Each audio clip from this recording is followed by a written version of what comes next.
Dios les bendiga. Agradecidos con el Señor por la oportunidad que nos da. Todos los días tenemos la misericordia de Dios manifestada. El salmista David dice: cada mañana son nuevas tus misericordias. En la mañana, cuando yo abro mis ojos, le agradezco al Señor, siempre lo bendigo. Tú eres bendito, Señor, porque me permites ver un nuevo día. Y al permitirnos ver un nuevo día, nos permite ver su misericordia. En el transcurso del día van a presentarse inconvenientes, dificultades. Vamos a ser sometidos a prueba en cuanto a nuestra paciencia, a nuestro temperamento, etc. Pero de eso se trata la vida, de que nosotros sepamos sortear todas las cosas. Si por la mañana empezamos agradeciendo al Señor por su misericordia. Continuando sobre nuestros pasos de renovando el alma, hoy vamos a mirar, a introducirnos en los desequilibrios en la dimensión, en el lenguaje estructurado. Esa dimensión tiene como arquetipo a Aarón. Ya vamos a ver por qué. Vamos a mirarlo en la gráfica mejor. Para recordar, la esfera superior de parte de color amarillo representa el espíritu, y la esfera inferior, la última, la más abajo, de color terracota, representa el cuerpo. Estas otras 9 dimensiones, todas son el alma. La tríada superior, la que está de esferas rojas, es la faceta intelectual. La tríada de color azul es la faceta emocional, y la tríada de color púrpura la representamos en la faceta volitiva, la voluntad. Esta línea blanca que serpentea aquí, ella representa la faceta consciente. La conciencia tiene la función de interiorizar todo lo que percibimos en el cuerpo a través de los sentidos. Interioriza toda esa información, pero lleva una ruta específica, recorre todas y cada una de las dimensiones. Los desequilibrios, así como lo hemos estudiado aquí, es energías que de una dimensión a otra se pretenden sin la ruta consciente o sin la posición lineal. Ustedes verán que hay unas dimensiones en la línea derecha, hay dimensiones del centro y hay dimensiones de la izquierda. Entonces el ser humano funciona de la siguiente manera: las energías almáticas, las energías inmateriales, surgen, se producen, esta es la fábrica, en las dimensiones centrales. Las dimensiones centrales, la Biblia las llama el corazón. Todas estas dimensiones, incluso el espíritu hace parte, esta dimensión que se llama el conocimiento, luego la dimensión central de las emociones que se llama afectividad, y la dimensión central de la voluntad que se llama pulsión sexual. Estas dimensiones son el corazón. Aquí está la fábrica de energías, y desafortunadamente, como tenemos un alma desalineada por causa del pecado, pues las energías que fluyen en contraconsciente, y una dimensión se pretende energéticamente a la otra, y ahí se producen las iniquidades. ¿Qué son las iniquidades? Desequilibrios y desequilibrios almáticos. Pero normalmente el hombre fue diseñado para que de aquí las energías afloraran, se produjeran, y las dimensiones de la parte derecha, ellas están encargadas de expresar esas energías, pero las dimensiones de la parte izquierda, ellas regulan, clasifican, ellas distribuyen esas energías. Aquí está la parte del dar del ser humano, y aquí está la parte rigorosa del ser humano. Entonces, para recordar esta triada es la voluntad. Ya vamos aquí, ya hemos hecho todo este recorrido. La vez pasada vimos la voluntad emocional, la semana pasada, y hoy vamos a ver el lenguaje estructurado. Pero las iniquidades que hay en esta dimensión, vamos a mirar. Esta es la dimensión de la conceptualización, pero en el nivel de la acción. La diferenciamos de la inteligencia, que es la conceptualización mental. Voy a regresar a la gráfica. Aquí está la inteligencia y aquí está el lenguaje estructurado. Están en la misma línea. Entonces la diferenciamos de la inteligencia, que es la conceptualización mental. La dimensión que vamos a estudiar hoy es la dimensión de la conceptualización de la acción. En el lenguaje estructurado buscamos la verdad dentro del discurso racional, cuando en realidad nos debemos preguntar: ¿qué verdad? ¿Hay verdad en las palabras limitadas dentro de la finitud humana? Sabemos que la única verdad real y eterna se encuentra en Dios. Entonces nos preguntamos: ¿qué verdad se puede percibir dentro del mundo? Este mundo está muy limitado. Todo lo que caracteriza el universo creado es el límite. Cada cosa creada tiene un límite. Incluso las energías tienen límite. La luz, que es lo que según se dice es lo que más rápido viaja, también tiene un límite. Se puede medir la velocidad. Algo finito es porque se puede medir. Ahora, cuando estamos hablando del lenguaje, el lenguaje también es limitado. Y como el lenguaje es limitado, ¿cómo podemos estar seguros de que lo que nosotros expresamos contiene la verdad? ¿A qué verdad se refiere?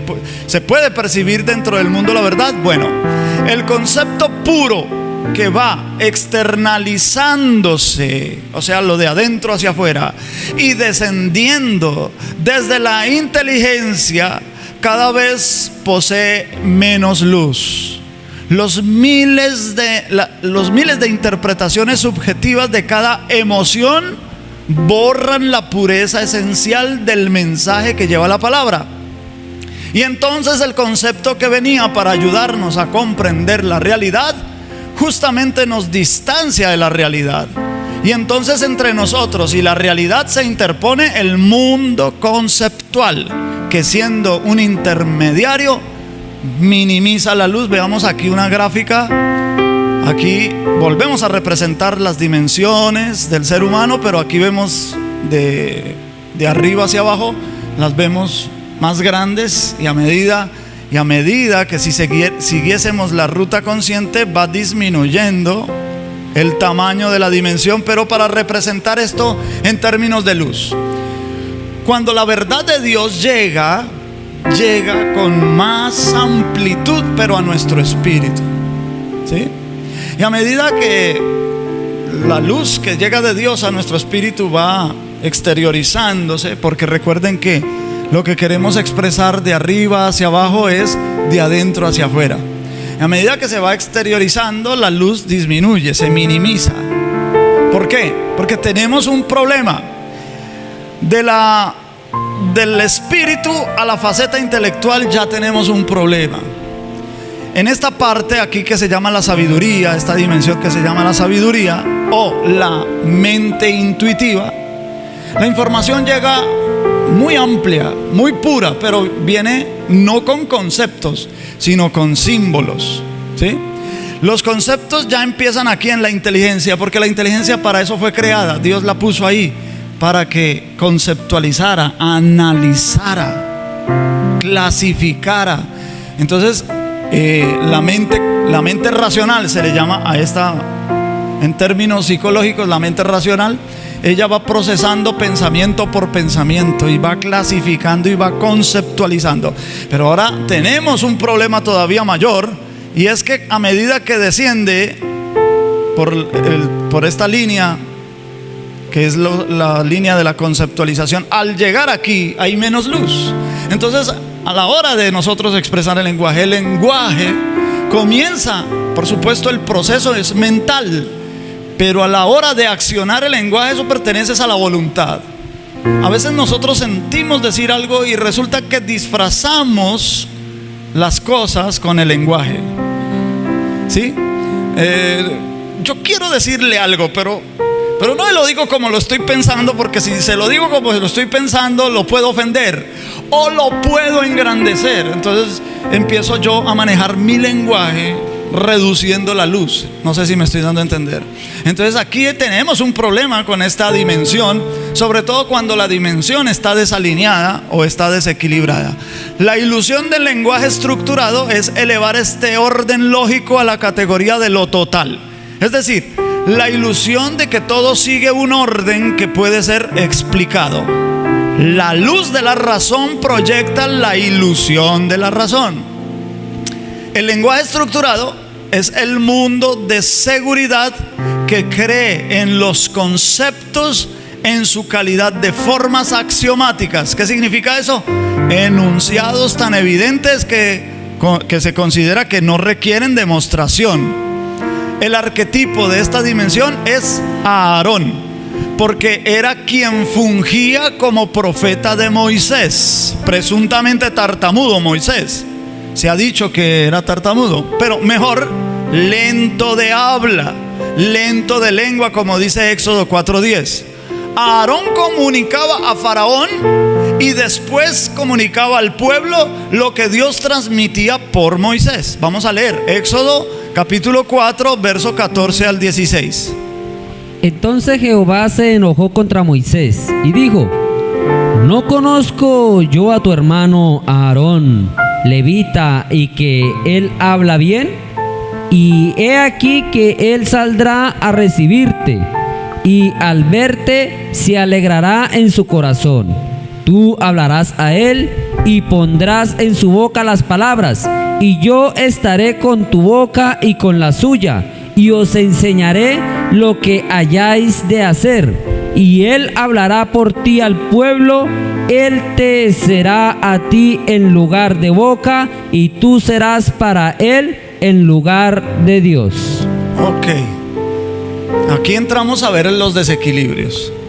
Si la afectividad, ahorita miramos cuál es la dimensión de la afectividad, que es el corazón de las emociones, al influir sobre el lenguaje estructurado, aparecen iniquidades de endurecimiento como hipocresía, falsedad, mentira, interpretaciones distorsionadas de la realidad que pueden llevar a la persona a acciones inhumanas como agresión, violencia, homicidio, hurto, entre otros desequilibrios, ocasionando un cierre inconsciente en la dimensión volitiva, porque el lenguaje estructurado es una dimensión del nivel ejecutivo, la voluntad. Ve, aquí tenemos la gráfica.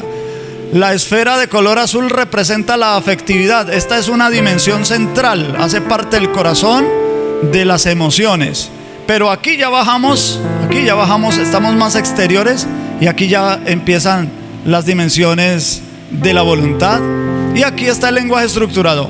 Esta flechita que es la influencia, esta dimensión quiere pretender a esta otra dimensión a través de la ruta no consciente, lo que nosotros hemos llamado aquí el contraconsciente. Y cuando eso ocurre, entonces esta dimensión, al ser pretendida por esa otra dimensión, de la manera en que Dios no creó que funcionaran, pero por causa del pecado están funcionando así dentro de nosotros esas dimensiones, entonces esta dimensión del lenguaje estructurado se cierra. Por causa de esa energía que recibe, se cierra y se endurece. Siempre que hay una influencia, ocurre endurecimiento y ocurre cierre. Cuando es al contrario, cuando es de abajo para arriba, ocurre afectación. Y la dimensión que es afectada, pues entonces todo lo contrario, se abre y se debilita. Entonces nosotros tenemos en algunas cosas dentro de nosotros tenemos endurecimiento, y en otras somos débiles, somos flojos, tenemos apertura. Bueno, estos desequilibrios son sumamente aborrecibles y abominables para Dios. Mire lo que dice Proverbios capítulo 6 del 16 al 19.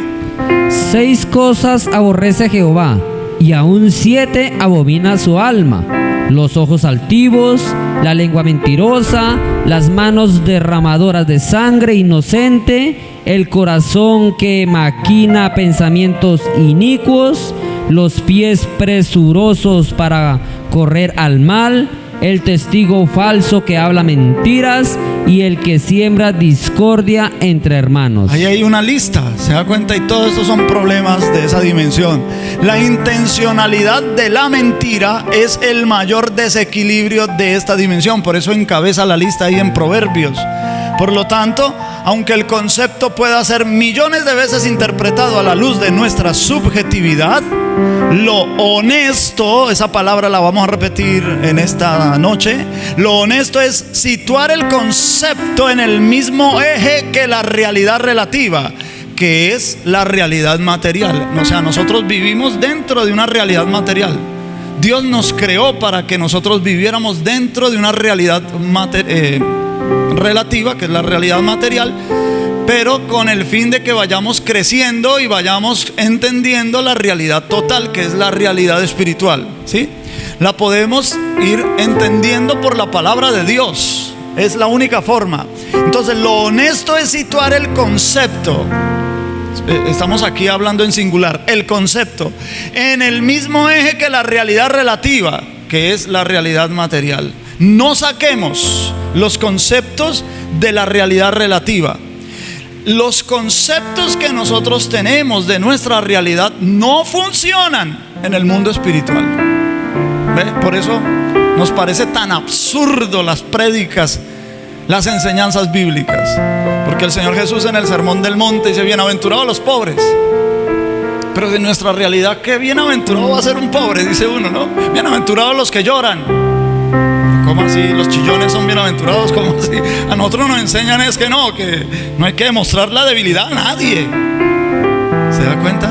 O sea que es un sermón, el Sermón del Monte, perdón, el Sermón del Monte es el sermón de lo absurdo. Pero el sermón de lo absurdo, cuando se compara con los conceptos de la realidad relativa, y esos conceptos de la realidad relativa no funcionan en la realidad total. La realidad total es superior a esta realidad. Entonces, ¿qué tenemos que hacer nosotros? Aunque nos parezca absurdo esa enseñanza, hay que creerla, porque así es como funciona el mundo espiritual para nuestro bien. Es verdad que nuestra ignorancia, como en la totalidad de las dimensiones, puede ser un obstáculo fundamental a la hora de comprender el concepto que estamos utilizando. Pero también sabemos si la intencionalidad interior que tenemos al utilizar el concepto se encuentra en una posición coherente en relación con la realidad material. Podemos llegar a la honestidad. Voy a poner un ejemplo. Un alumno hacía la pregunta sobre la mentira. Entonces, ¿qué tan grave es la mentira para Dios? No, pues según Proverbios, como lo leímos hace un momento, gravísimo. Dios aborrece la mentira. Pero cuando, por ejemplo, una persona está bromeando, ¿cierto? Está bromeando y en medio de la broma dice una mentira, ¿cierto? Entonces dice: vea, yo tengo la brocha con que pintaron el Mar Rojo. Por supuesto es una mentira muy tremenda, pero es en forma de broma. Por supuesto que las personas que oyen eso detectan inmediatamente que es una mentira y se ríen de eso. ¿Me va a entender? O sea que la intención detrás de decir la mentira no tiene el objetivo de engañar. Porque cuando la intención que hay detrás del lenguaje y se usa para engañar, hacemos a la persona engañada que sufra. Y va a sufrir por nuestra causa. ¿Sí me voy a entender? Entonces, por en ese sentido es que Dios aborrece la mentira. Es lo que se juzga, la intención interior. Pero la honestidad se puede encontrar cuando exploramos la intención interior de lo que nosotros estamos diciendo. ¿Sí? A veces la palabra puede sonar tosca, como el mismo Pablo escribe, que él es también tosco en el habla, pero él quiere hablar la verdad. Entonces la intención que hay en Pablo para hablar, escribir, usa el lenguaje estructurado para comunicar la verdad, puede ser tosca, pero es la verdad. Ahora, la verdad es la verdad. A la verdad no le interesa cómo nos sintamos nosotros. Al sernos dicha la verdad, al conocer la verdad, si a nosotros no nos gusta esa verdad, pues a la verdad no le importa si nos gusta o no nos gusta. La verdad es la verdad y punto. Entonces ahí está el tema de nosotros aprender a discernir cuando la verdad es hablada, y aunque parezca tosca, o cuando nos dicen las cosas de forma aduladora, ¿sí? aduladora. Cuando alguien es un adulador, Dios también aborrece el adulador, el que exalta al otro, pero tiene su intención escondida, realmente lo envidia, realmente lo odia, pero sus palabras, su lenguaje es grandilocuente hacia la otra persona. Eso es una mentira, es una persona que no es honesta. Una pregunta. Hay veces en el mundo corporativo se maneja mucho, digamos que las estrategias, ¿no? Estrategias de comerciales, como cosas que de pronto se sabe que, digamos, las empresas ocultan cierta información, y como hay una competitividad comercial que es necesaria y que se da, pues se maneja mucho en ciertos cargos ejecutivos el hecho de que de pronto uno pueda enviar información incorrecta a la otra empresa para que tome decisiones incorrectas y poder estar un paso adelante, ¿no? Entonces ahí, en ese caso, digamos, cuando se trabajan empresas de este tipo, que pues al final y al cabo pues usted fue puesto para eso, ¿no? Para comenzar a disuadir, para comenzar a hacer cosas, estrategias. Entonces, ¿cómo se debe operar ante ese aspecto? Debemos entender que vivimos en una realidad relativa. Uno. Segundo, vivimos en unas condiciones desalineadas. Entonces, para nosotros ser competentes en el mundo, porque aunque no pertenecemos a este mundo, ya lo sabemos, pero vivimos en este mundo y debemos ser competentes para el mundo, entonces tenemos que ser sabios en cómo usamos, digamos, entre comillas, esas reglas y esos vacíos que hay entre las reglas sociales, comerciales, etcétera, ¿cierto? Claro, aquí estamos hablando de cómo opera la supervivencia, una supervivencia comercial, como es el caso que tú estás poniendo, ¿verdad? Entonces el Señor Jesús, el que es, digamos, la persona más consciente, ¿no? Porque conoce todas las realidades, Él es Dios. Entonces Él tiene una realidad absoluta, pero también se mueve en la realidad total y también vino a la realidad relativa. Entonces Él enseña diciendo: haceos amigos de las riquezas injustas. Sabe que cualquier riqueza que podamos tener, cualquier ganancia que podamos tener, a lo que nos dediquemos, será sí o sí injusta. ¿Sí? En alguna cosa hay una injusticia, pero el Señor dice: haceos amigos de las riquezas injustas, porque los hijos de las tinieblas son más sagaces que los hijos de la luz en el trato con sus semejantes. Y en el Antiguo Testamento Dios también dio a entender eso, y Él decía que si tú eres un prestamista y tú prestas dinero, tienes el derecho a cobrar un interés. Lo que el Señor no quería era que te fueras al extremo y llegaras a la usura en sobremedida, ¿sí me va a entender? Y realmente lo que el Señor sí puso como una justa medida fue lo que se hacía en el templo. Por fuera Él permitía que el comercio, el negocio, tenía que haber una ganancia, sino la gente de qué va a vivir, ¿verdad? Y si hay una competencia, pues entonces vamos a ver cómo lidiamos con esa competencia, ¿cierto? Y de alguna manera, repito, tendría que haber alguna injusticia aquí o allá o como sea. Pero en el templo el Señor puso una moneda y ordenó hacer una moneda exclusiva para el templo. Y esa moneda se le llamaba el ciclo del templo. Y esa moneda pesaba lo que Dios decía que pesaba. Pero las otras actividades comerciales que se hacían fuera del templo, las balanzas estaban cuadradas, como hasta el día de hoy. O sea, eso no es nuevo, eso se ha practicado desde siempre.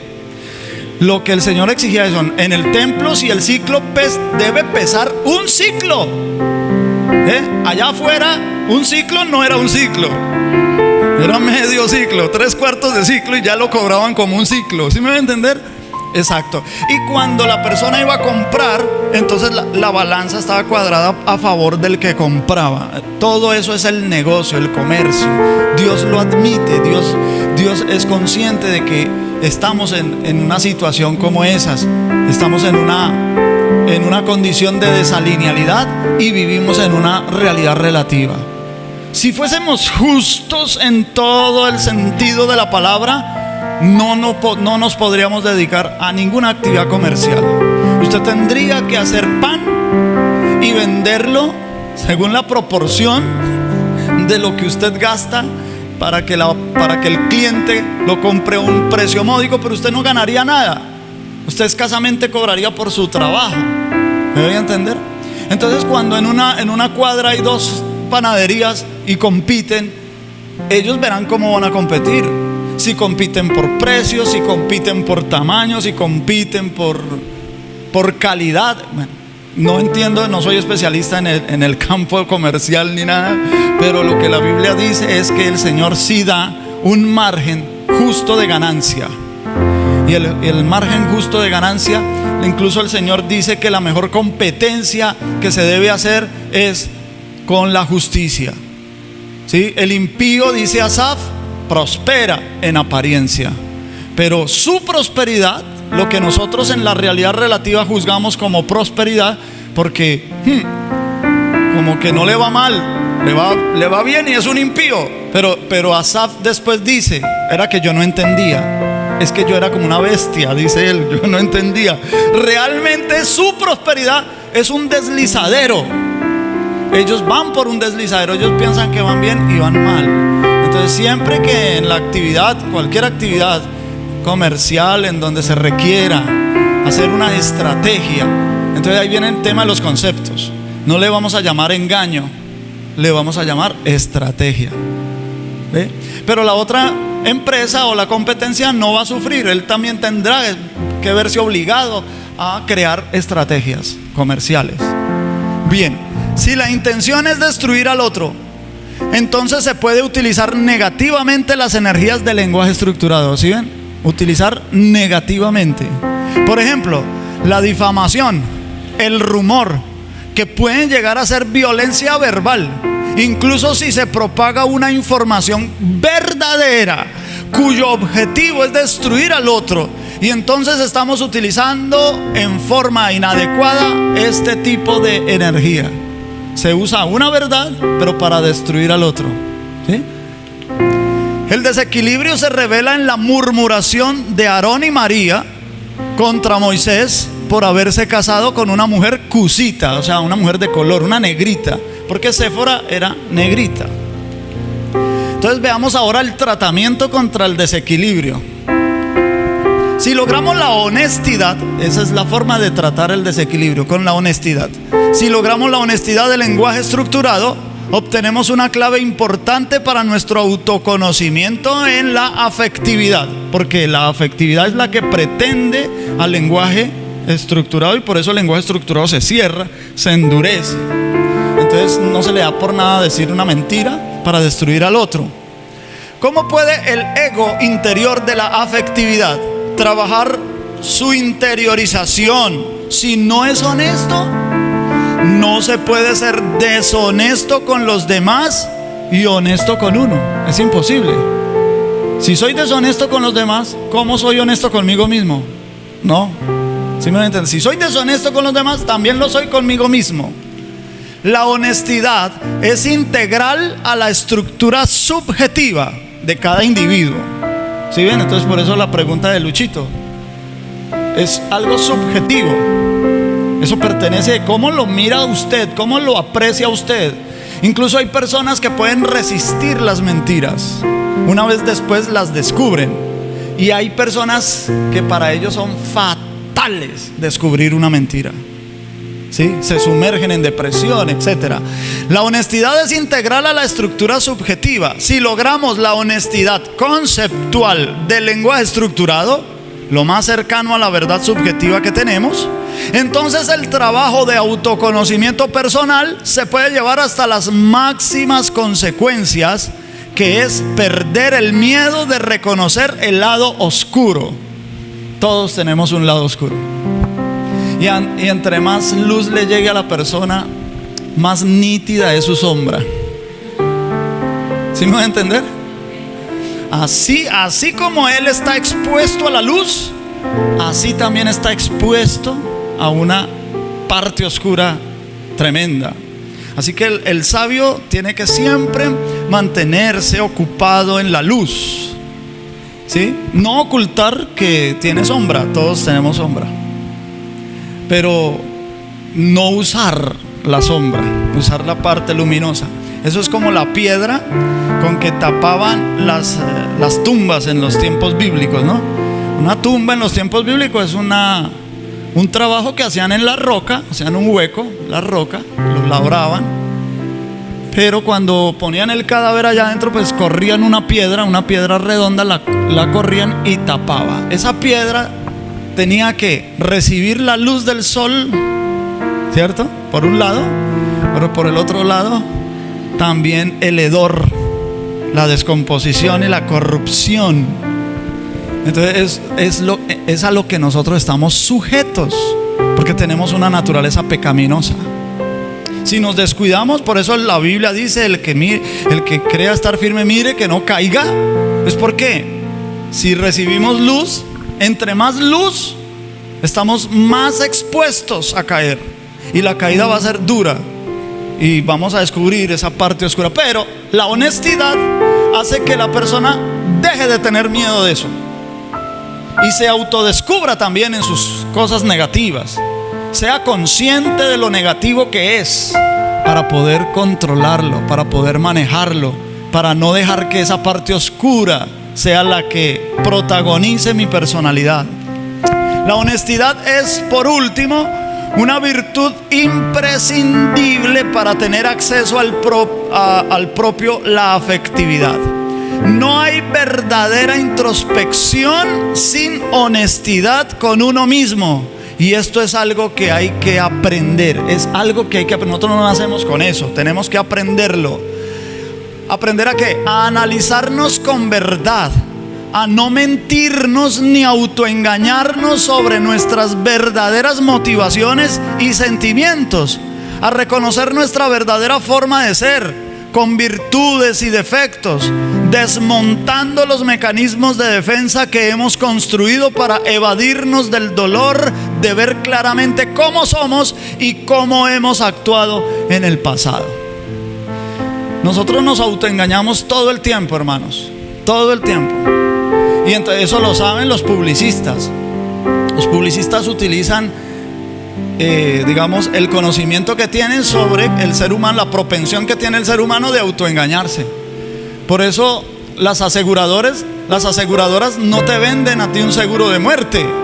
Si le llamaran seguro de muerte, nadie compra un seguro de eso. Tienen que decir seguro de vida. Pero ese seguro de vida no se cobra sino hasta cuando se muera. O sea, tiene que haber una muerte para poder cobrar eso. ¿Sí me van a entender? O sea, ¿a qué nivel nos autoengañamos? Pero el autoengaño hace parte de nuestra supervivencia en esta realidad.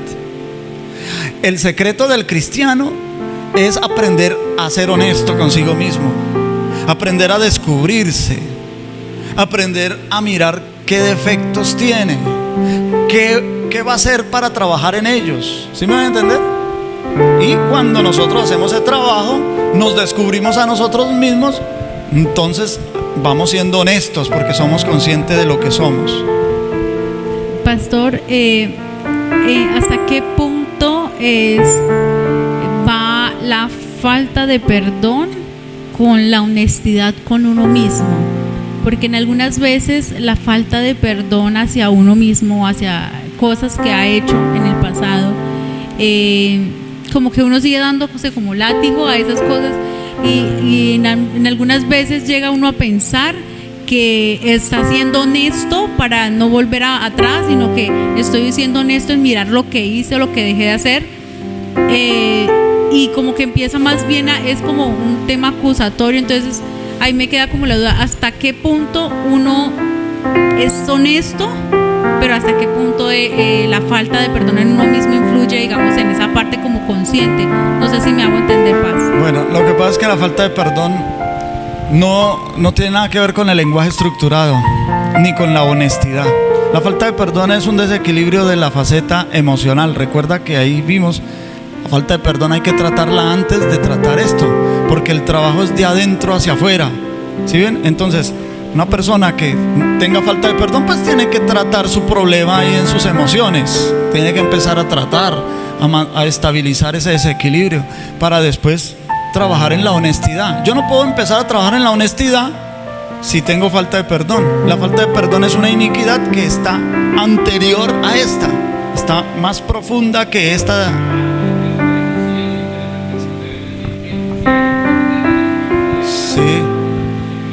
Sí, estamos, y casi que desde que empezamos a renovando el alma, dijimos que la Biblia dice que hay que renovar el espíritu de nuestra mente. Bueno, así lo dice la Reina Valera, pero el original tiene la intención que hay que renovar del espíritu a la mente.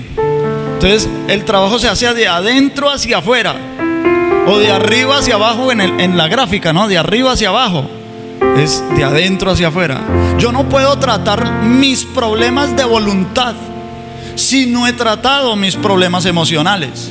Y no puedo tratar mis desequilibrios emocionales si no he trabajado en mis desequilibrios mentales, intelectuales. ¿Sí me va a entender? Entonces primero hay que empezar a trabajar la intelectualidad en esas 3 dimensiones del intelecto y sus diferentes desequilibrios.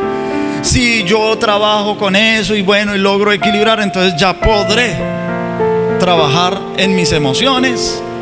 En el caso de que yo no tenga desequilibrios mentales, gloria a Dios.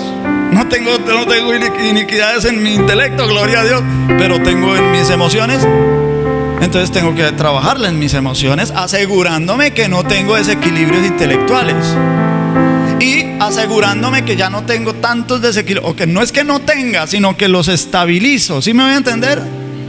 Porque los desequilibrios no van a desaparecer, hermanos. Mientras estemos en esta carne no van a desaparecer los desequilibrios. Solo cuando el Señor venga en su parusía, en su segunda venida, y nos transforme, ya desaparecerán esos desequilibrios. Pero mientras tanto vamos a tener que sortear ahí problemas. Ahora, un ejemplo: yo tengo problemas volitivos, pero también emocionales. Entonces no puedo tratar los temas volitivos hasta que no trate los temas emocionales. Y supongamos que logre una victoria en esos desequilibrios emocionales. Bueno, y empiezo a trabajar en los volitivos, pero resulta que si me descuido en los emocionales, vuelve y se desequilibra la cosa en las emociones.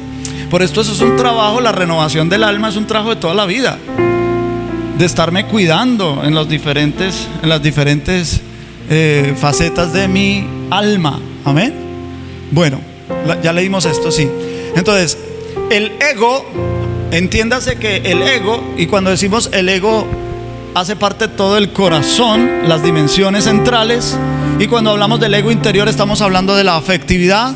El ego siempre está buscando excusas y echar la culpa a otros o las circunstancias de lo que no le gusta de sí mismo. Es que yo soy así porque es que mi papá me crió así y mi papá era muy severo, entonces yo por eso soy así. No, es que mi mamá me abandonó cuando yo era pequeñito, entonces yo por eso es que también soy así. ¿Sí me va a entender? Entonces le queremos echar la culpa a todo eso, de las cosas que son problemas de nosotros mismos. O bien busca apoyarse en teorías y razones que justifiquen ante sí y ante los demás su conducta. Esto no es compatible con la afectividad, que empieza por aceptar sin lamentaciones ni victimismo la verdad sobre el propio ser. ¿Sí? Luchito. Sí, es que digamos que yo entiendo el concepto de que nosotros somos responsables de nuestros desequilibrios, ¿sí? Pero también es un hecho, y eso ya es comprobado, que también el ambiente en el cual uno se ha rodeado, ¿cierto?, ha generado esos desequilibrios en nosotros, ¿sí? Porque pues yo no puedo juzgar a una persona que de pronto nace en un barrio y en ese barrio de pronto como la cultura de ese barrio es el ladronismo, la droga, la prostitución, y está expuesto desde niño, digamos, a ese ambiente. Pues obviamente ese ambiente va a hacer algo en esa criatura, ¿no?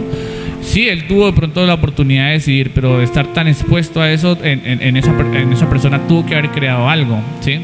Entonces hay una influencia en esa persona externa, y esa influencia ha causado que de pronto esa persona entre a probar drogas, entre a probar cosas, ¿cierto? Porque era su entorno, ¿sí? Entonces hay veces que, pues no sé hasta qué punto, porque pues sí, hay circunstancias que de pronto una persona no eligió vivir ahí, pero fue la vida que le tocó vivir y pues por esa vida pues surgieron ciertos desequilibrios. Sí, y es verdad, y tiene razón en todo lo que dice. A veces incluso no solo el ambiente en donde crece, sino que hay iniquidades que fueron transmitidas de nuestros padres de forma genética. La mamá cuando quedó embarazada, y si la mamá cuando recibió la noticia de ese embarazo y no quería estar embarazada y tuvo una emoción negativa hacia el bebé, entonces pues ese bebé adquirió, digamos, o heredó mejor esa iniquidad.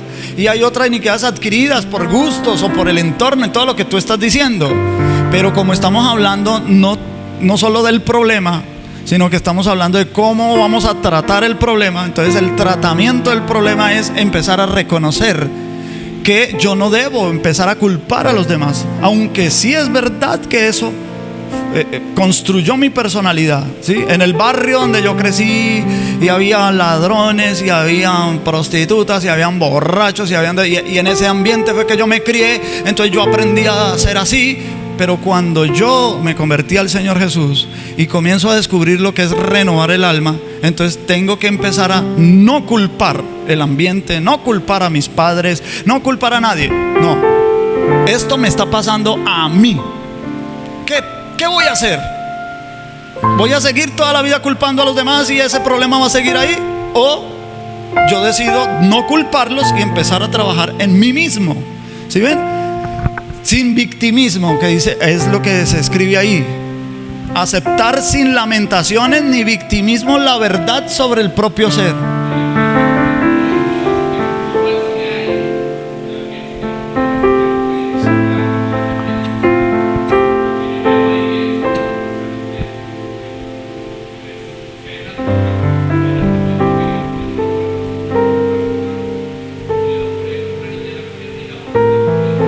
Sí, o la violaron.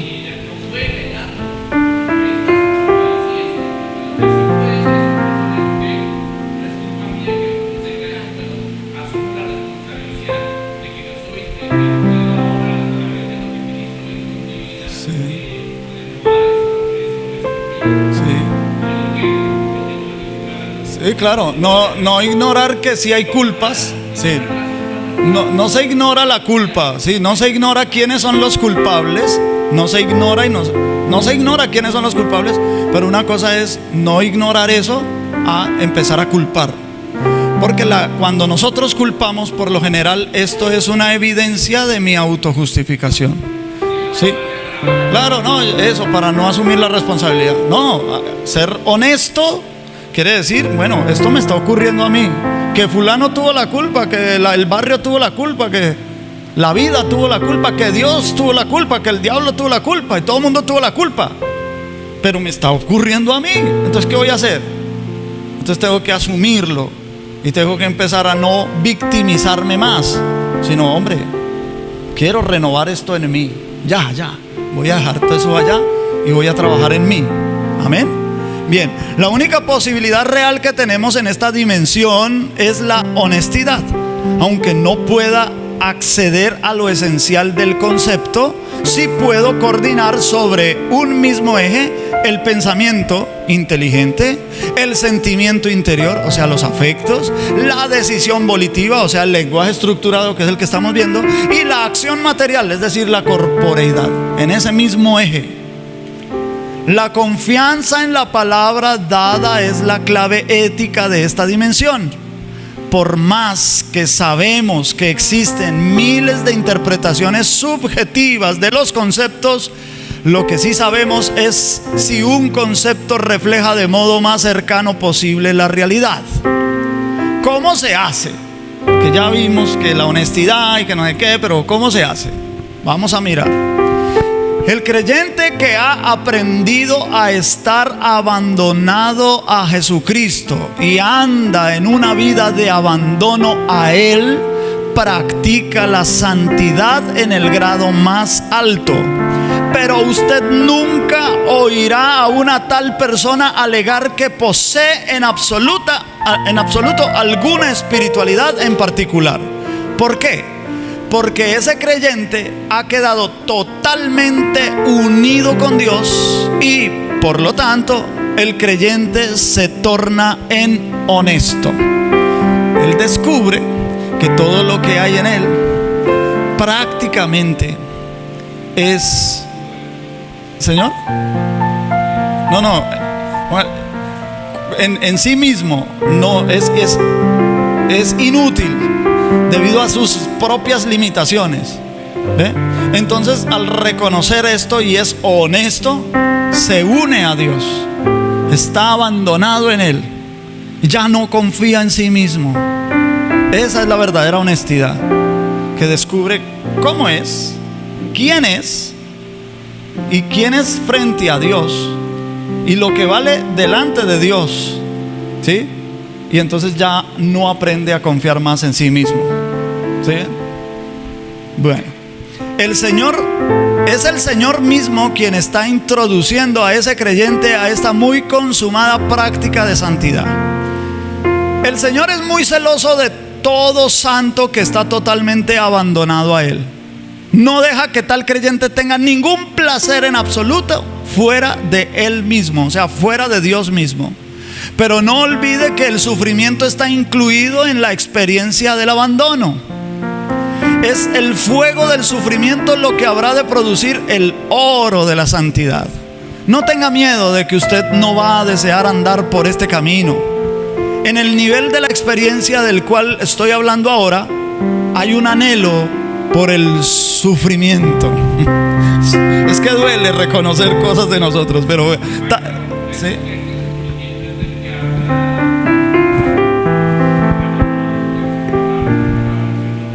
Nosotros debemos participar de los sufrimientos de Cristo.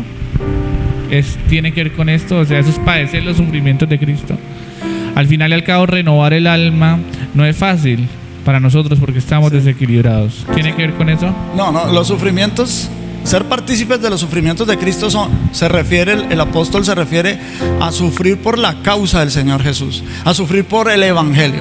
No, aquí estamos hablando de un tema nuestro, que a medida que reconocemos qué tan imperfectos somos, qué tan limitados somos, qué tan corruptos somos, qué tan torcidos somos delante de Dios.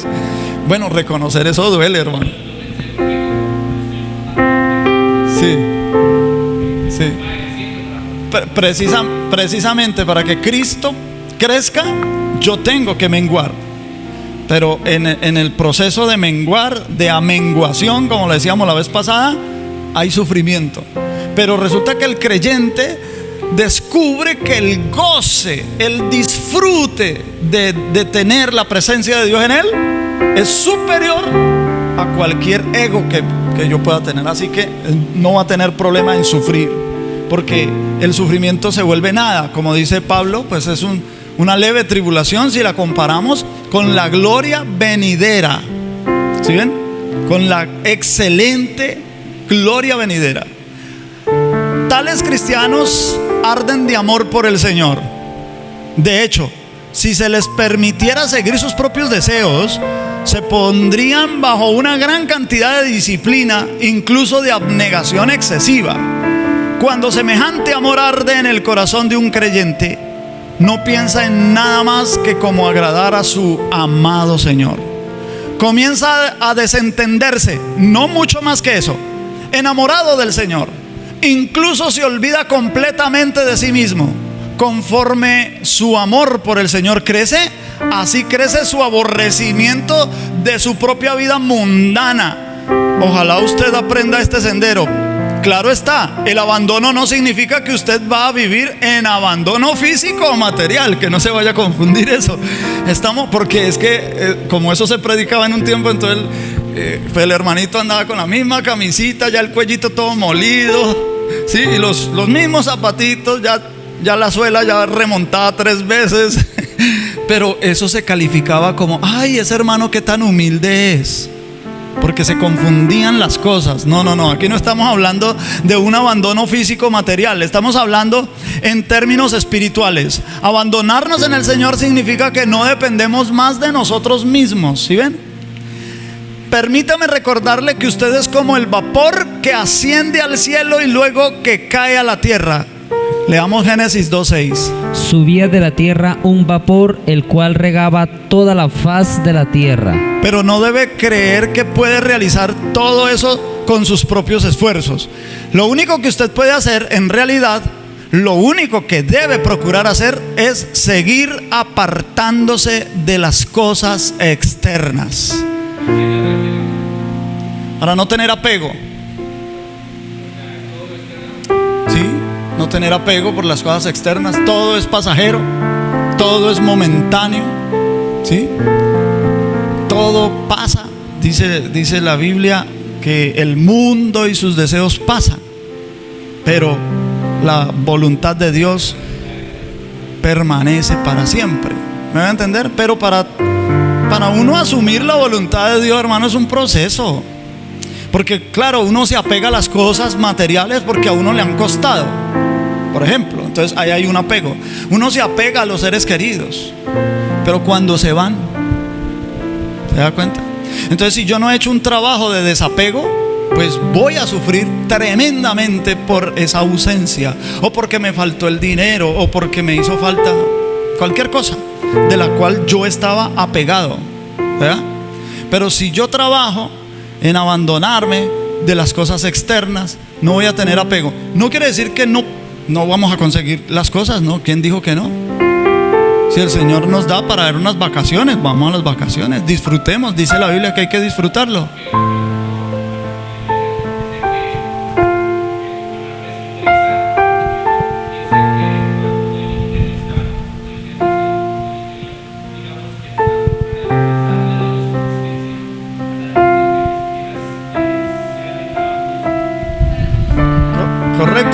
Correcto, Job no se alegraba por eso. De Job vamos a hablar en la próxima temática que viene adelante, porque como vamos a hablar del mal, entonces vamos a ver cómo obró el mal con Job y qué aprendizaje podemos tener de eso. Bien, entonces, para que el agua, o sea, el espíritu de nosotros, riegue la tierra, o sea, lo material, primero se necesita que desde la tierra ascienda el agua, o sea, desde la materia al espíritu. Permítame, leo y explico. Es necesario hacer un acto de elevación hacia el interior, y entre lo más externo, o sea, la corporeidad, y lo más interno, es decir, el espíritu, el alma debe permanecer pasiva, entre comillas, pasiva. Por eso, hermanos queridos, nosotros sabemos que para que la presencia de Dios descienda, que es un concepto que nosotros tenemos, pero como Dios vive dentro de nosotros, y que porque viva dentro de nosotros no anula su actividad externa, entonces nosotros adoramos, y para adorar tenemos que usar la corporeidad, las cuerdas vocales, la lengua, los labios, para entonar una alabanza, una adoración. Entonces de aquí para arriba sube eso como un vapor, ¿sí? Y luego se desata la lluvia de allá para acá. Entonces nadie se va a ir, nadie que adore a Dios se va a ir sin una retribución de Dios, sin una actividad recíproca de parte de Dios. Una frase que yo siempre lo digo: no deja a Dios ir un corazón vacío, un corazón que le busca. No se va vacío, nunca se va a ir vacío, ¿ve? Ahora, cuando nosotros lo hacemos hacia el interior, porque Dios vive en nuestro espíritu, y estábamos diciendo la vez pasada que tenemos siempre la costumbre de orar a Dios como si estuviera afuera, y lo está, claro que es, porque Él está en todas partes, pero casi nunca oramos hacia adentro de nosotros para encontrarnos con el Espíritu Santo que vive dentro de nosotros. Hacer esa práctica no es fácil, pero se puede. Una vez que se logra interiorizar en sí mismo, ascendiendo interiormente cada vez más a través de cada dimensión, para encontrarse con el Espíritu Santo, que es la fuente inagotable de agua viva. Desde el Espíritu Santo lloverá por todas las dimensiones de nuestra alma. Así, toda falsedad desaparece cuando se abandona todo lo externo y se asciende al Espíritu. El lenguaje estructurado no estará alejado de la realidad si cede el paso hacia el centro más interno de su ser y aprenderá la honestidad. Para que la intencionalidad interior llegue a ser correcta hacia los demás, necesita que esa intencionalidad sea correcta primeramente hacia usted mismo. Si voy a ser honesto hacia los demás, primero tengo que ser honesto conmigo mismo. Cuando logre que la intencionalidad sea la correcta, entonces al utilizar los conceptos, usted se encuentra en una posición coherente en relación con la realidad relativa en donde vive y se mueve, y podrá llegar a la honestidad.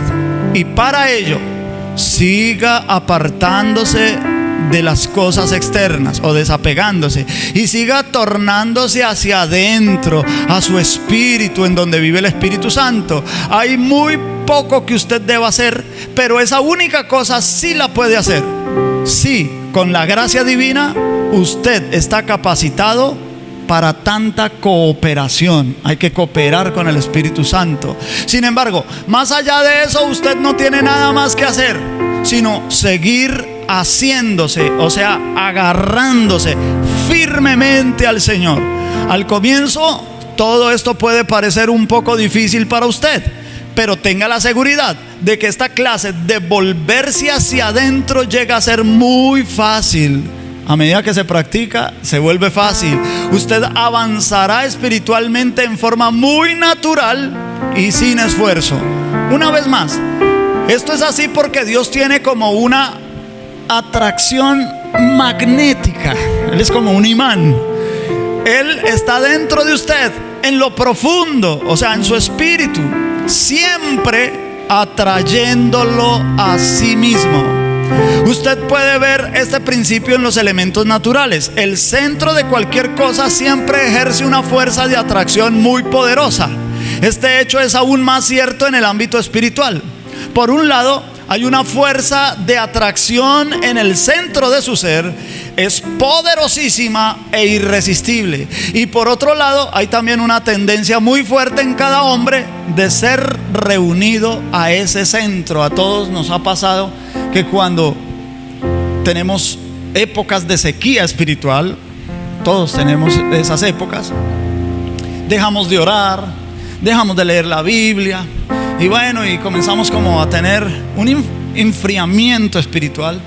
Por allá, muy en lo profundo de nosotros, está el Señor redarguyendo, como llamándonos. Y uno siente ese llamado, ven, habla conmigo. Y uno como que sí, en el momento uno quiere, pero estoy muy pesado, Señor, estoy como muy frío, démoslo para más tardecito. Y el más tardecito vuelve para mañana, y así, ¿sí? Son momentos de sequía espiritual, pero siempre Dios está ahí, atrayéndonos. Por alguna razón se nos presentan inconvenientes para congregarnos, y ahí está el Señor, alándonos, venga, reúnase, congréguese, alabe al Señor. Entonces, dicho centro no solo aparta el objeto de la superficie, sino que el objeto mismo tiende hacia su centro. A medida que usted llega a estar más perfeccionado en Cristo, esta tendencia de ser atraído adentro al Señor se hace más fuerte y activo. ¿Qué es lo que pudiera retardar el proceso de esta tendencia central? Únicamente algún obstáculo que esté entre el objeto exterior, o sea, su voluntad, y el imán interior, que es Jesucristo. Tan pronto como algo se torna hacia su centro, se precipitará ya muy rápidamente, a menos que sea obstaculizado. Por eso es que tenemos que trabajar en los desequilibrios, porque esos desequilibrios constituyen en esos estorbos.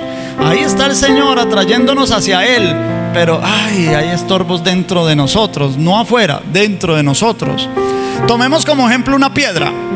Cuando usted deja caer una piedra de la mano, ¿qué es lo que esta piedra hace? Inmediatamente cae a la tierra de la cual vino una vez. La piedra retorna a su procedencia original. El alma del creyente, una vez que comienza a volverse hacia adentro, queda sometida bajo esa misma ley de la tendencia central. Ella también regresa pero gradualmente, hacia su propio centro, el cual es Dios.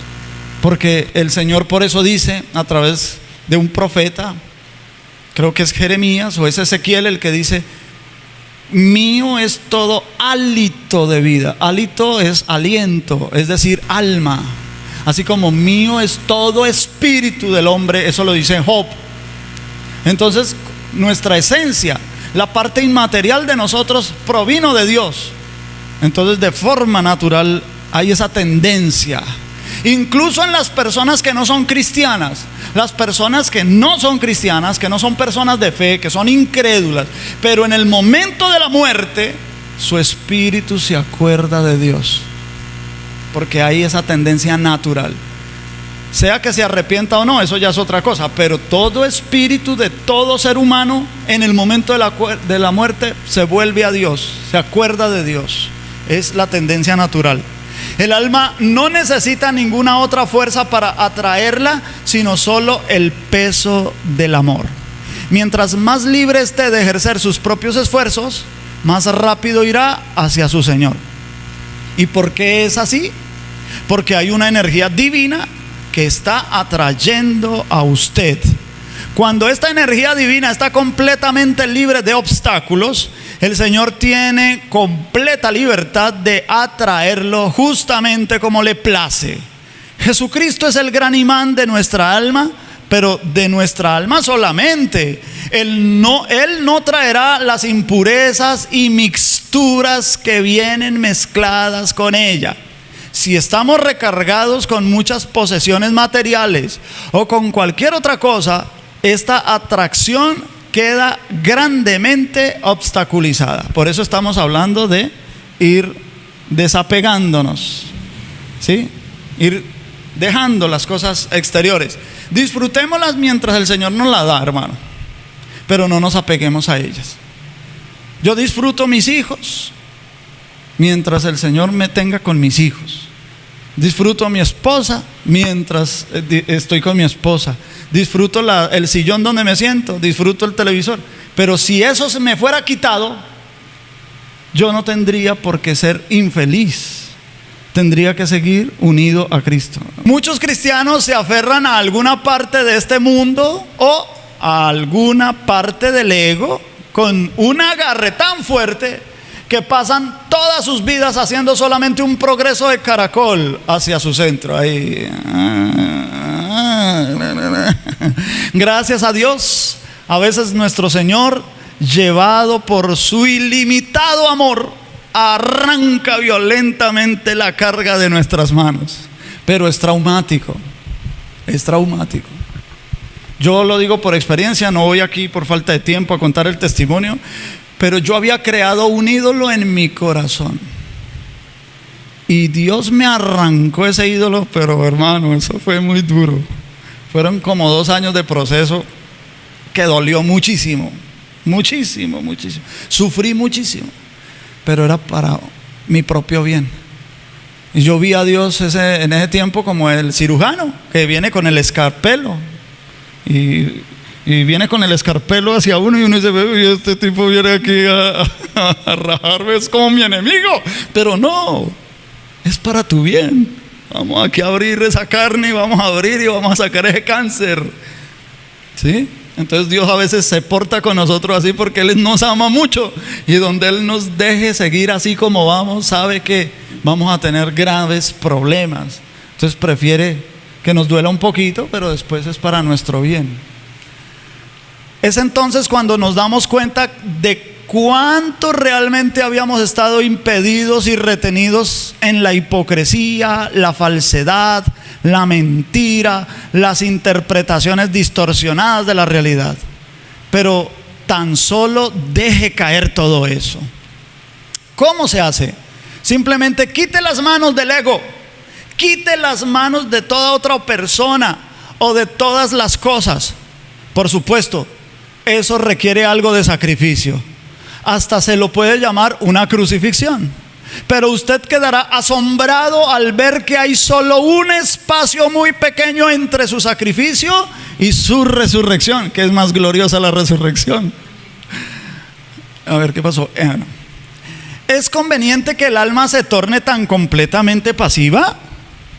Parece que algunos creen que, según lo que se ha dicho, o lo que he dicho, se requiere que el alma llegue a estar como un objeto inanimado antes de que Dios pueda tener su voluntad en ella.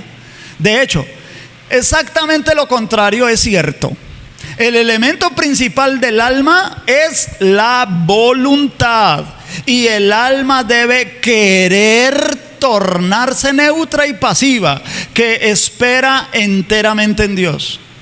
¿No puede usted ver que esta condición de total pasividad, este estado de no hacer nada y esperar en Dios, es en realidad la actividad más elevada de la voluntad? Cuando decidimos confiar en Dios, cuando decidimos quedarnos quietos y dejar que Él haga, como cuando se le dijo a Josafat: vienen tus enemigos contra ti. ¿En dónde están? Están allí acampados en el valle de tal. Ah, sí, alisten las armas, soldados en sus posiciones. Y Dios le dijo a través de un profeta: no, así dice el Señor, quédense quietos. Solamente en vez de armas cojan instrumentos y comiencen a alabar al Señor. Y ved, dice ahí, ved la salvación de Jehová. Y dice la Biblia que ellos hicieron caso, comenzaron a adorar al Señor, y venían los enemigos con armas, y ellos aquí con panderetas. Imagínate que venga, qué sé yo, un escuadrón de un actor armado contra nosotros, ¿cierto? Y nosotros con la pandereta, tácate, tácate, tácate. Pero la Biblia dice que Dios confundió a ese enemigo y los enloqueció, y se comenzaron a atacar entre ellos y a matarse entre ellos. Y ese día dice que Dios peleó por su pueblo. Esa es una gráfica de cómo, cuando decidimos que sea Dios el que haga y nosotros nos ocupamos solamente en adorarle, hermanos, vemos las más grandes victorias. Y es la actividad más sorprendente de nuestra voluntad: dejar el alma quieta. Como David, siempre lo hemos repetido, como David le decía al alma: ¿por qué te abates, oh alma mía, y te turbas dentro de mí? Y le ordena: espera en Dios, espera, cálmate, espera en Dios, porque aún tengo de alabarle. Escuche a su alma cuando dice: estoy queriendo con toda la capacidad de mi ser que el anhelo de Dios se cumpla en mí. Estoy queriendo estar aquí, desistiendo de toda mi actividad y de toda mi capacidad, para que Dios pueda ver cumplido su anhelo de poseerme plenamente. Hay que escuchar al alma.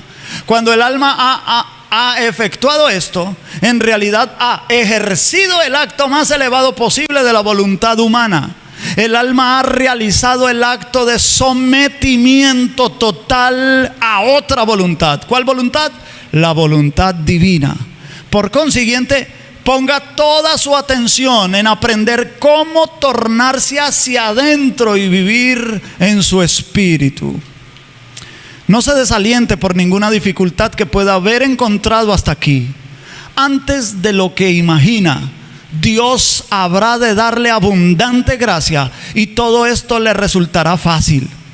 Añadiré solamente una admonición: usted debe permanecer fiel en apartar su corazón humildemente de las distracciones y ocupaciones exteriores. Fórmese el hábito de volver continuamente a Dios, quien es su centro, con un amor apacible y tierno. Espere desequilibrios en la pulsión sexual en la próxima semana. Vamos a orar, vamos a darle gracias al Señor.